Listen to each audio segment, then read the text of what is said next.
He told me not to joke about cheating again. So naturally I did on his birthday. The only thing that survived the night was the cake. Looking back, I should have seen it coming.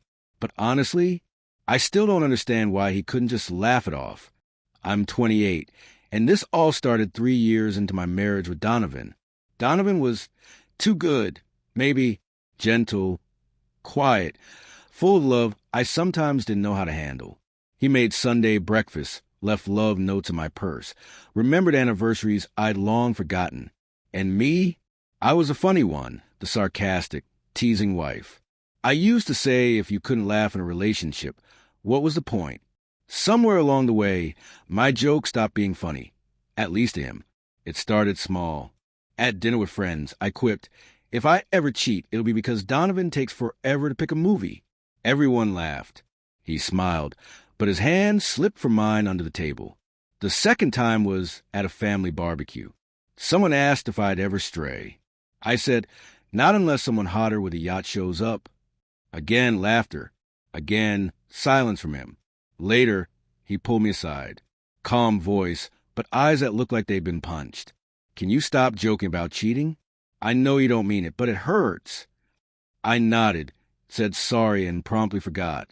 To me, it was harmless. Words, nothing more. But to him, they were everything. Fast forward to his birthday. He didn't ask for much. A quiet dinner, his favorite cake. Maybe that I put my phone down. But I wanted to make it funny. So I ordered a custom chocolate cake, his favorite, topped with a tiny sugar figurine of me kissing a sugar man and the words, Happy birthday. Hope you don't catch me cheating. Even the baker hesitated. Are you sure? I laughed. It's an inside joke. When he came home, flowers in hand, he smiled, said, Hey, babe, we ate dinner.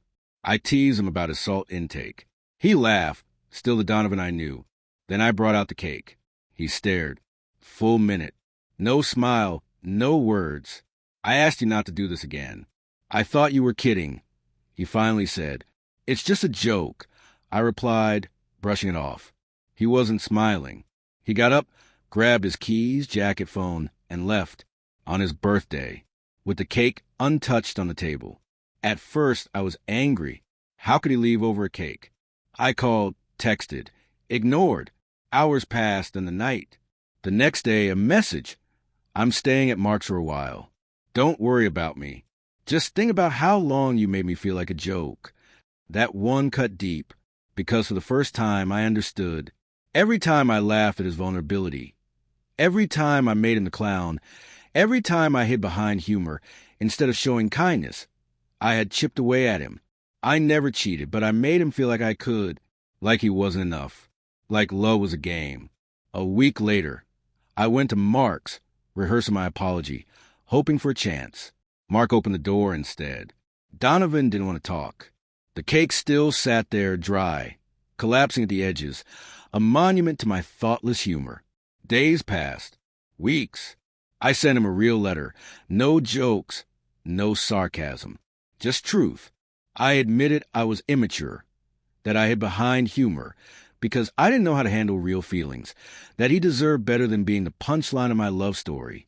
No response. For months. Then one night, a single text.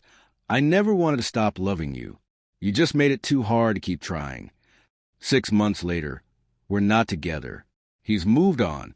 Someone new, kind, soft in ways I never was. And I hope she never jokes about leaving him. Because maybe now I finally understand, some people don't leave because they're weak.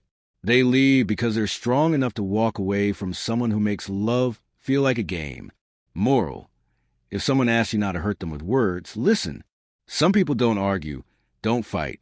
They quietly pack up and leave, forever.